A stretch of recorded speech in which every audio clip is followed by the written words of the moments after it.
Good morning बच्चों और मेरे अभिभावक को सुप्रभात, प्रणाम, सत श्री अकाल, अस्सलाम वालेकुम।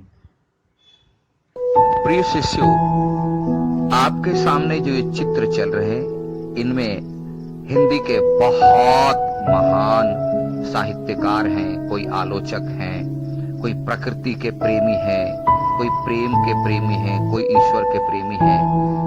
तो उनके चेहरों के साथ उनके नाम दिए जा रहे हैं। आप इन्हें याद रखें। एक हिंदी साहित्य के विद्यार्थी होने के नाते आपकी पाठ्य पुस्तकों में इनकी रचनाएं पढ़ने को मिलेगी, जिसे हम लोग पढ़ेंगे, और बोर्ड परीक्षा तक में इनके नाम और इनके काम और इन्हें किस नाम से पुकारा जाता है, किस धारा के कवि हैं, इनसे संबंधित प्रश्न पूछे जाते हैं। इसलिए आप इन्हें भी सम्मान के साथ याद रखेंगे। बच्चों निकालिए क्लास 10 साहित्य सागर, और आज हम लोग पढ़ेंगे पद्य। क्या पढ़ रहे हैं? पद्य। पिछली बार कलाकार पढ़े थे, 2 कलाकार, आज पढ़े पद्य, फिर जाएंगे एकांकी में। तो इसमें हम लोग देख रहे थे शिव मंगल सिंह सुमन की कविता चलना हमारा काम है,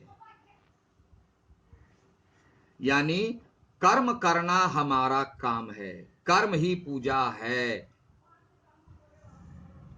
जिसमें हम लोग गीता की बात कहे थे, बहुत सारे उदाहरणों के साथ देखे थे कि कर्म के सिवा यानी कर्म को छोड़कर हमारे यानी मनुष्य के हाथ में कुछ भी नहीं है।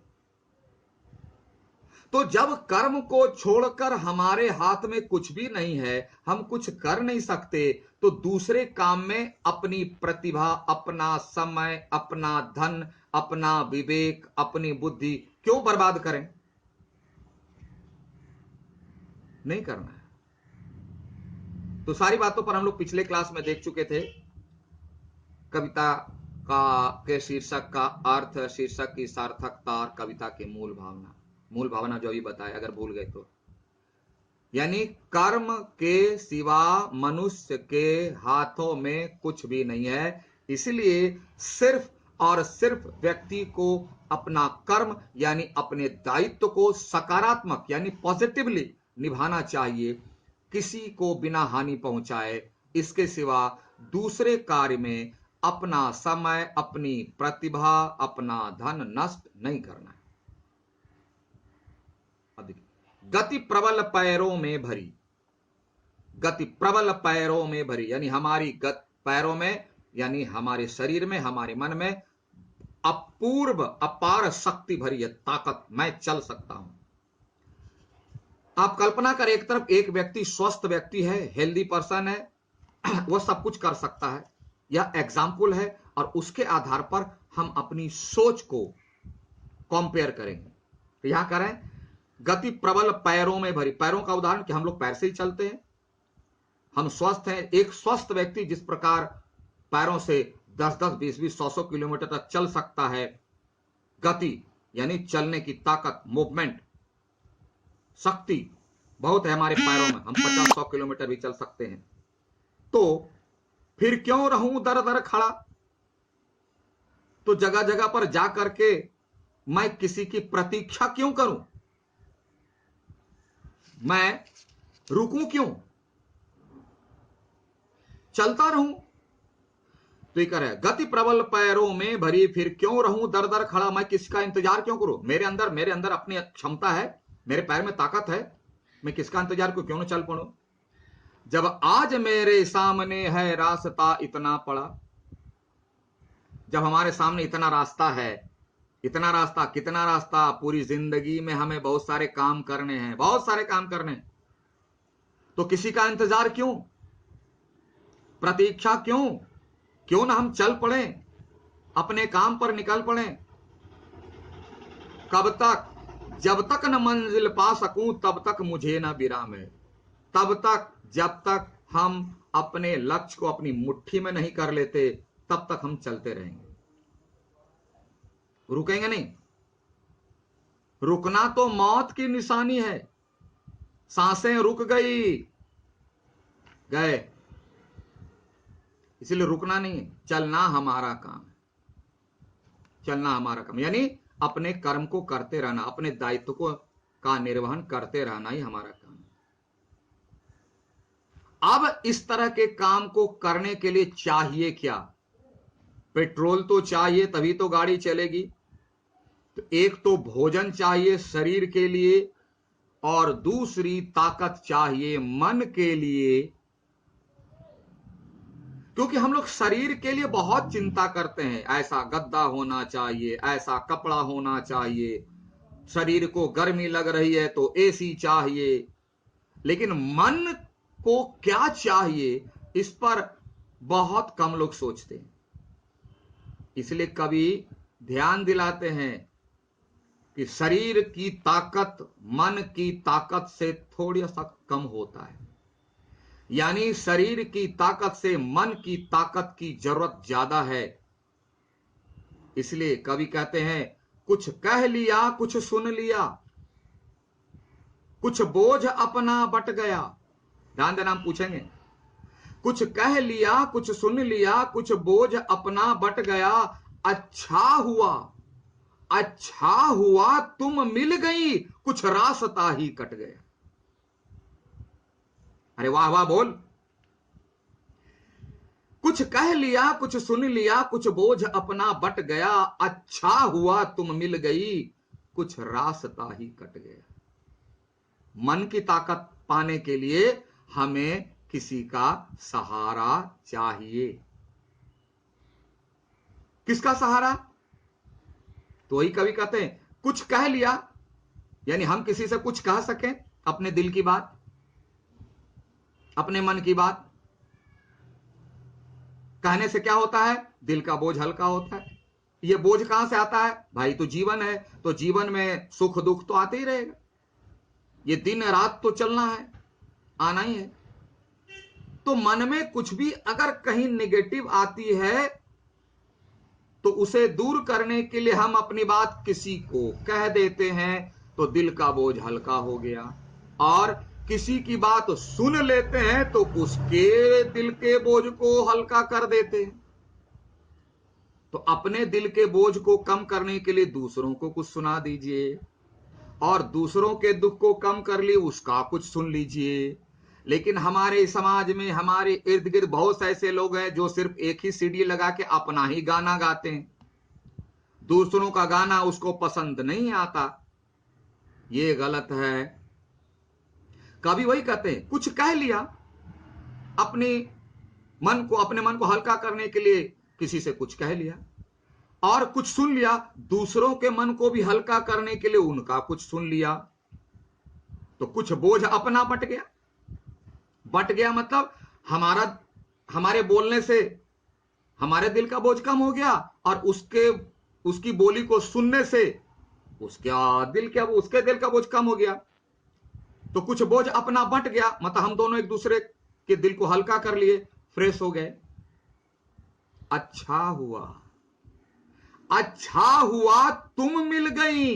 देखना, स्त्रीलिंग है, मिल गई। हम पूछेंगे, आज हम गारंटी पूछेंगे। अच्छा हुआ तुम मिल गई, कुछ रास्ता ही कट गया, यानी जिंदगी के रास्ते बहुत लंबे हैं, और इस रास्ते में उतार चढ़ाव आते ही रहते हैं। इस उतार चढ़ाव में, चढ़ाव तो बहुत लोगों को, सबको पसंद आता है, लेकिन उतार यानी डिसेंडिंग सबको पसंद नहीं आता है। लोग कहते हैं कि मेरी जिंदगी में ये नेगेटिविटी क्यों आई?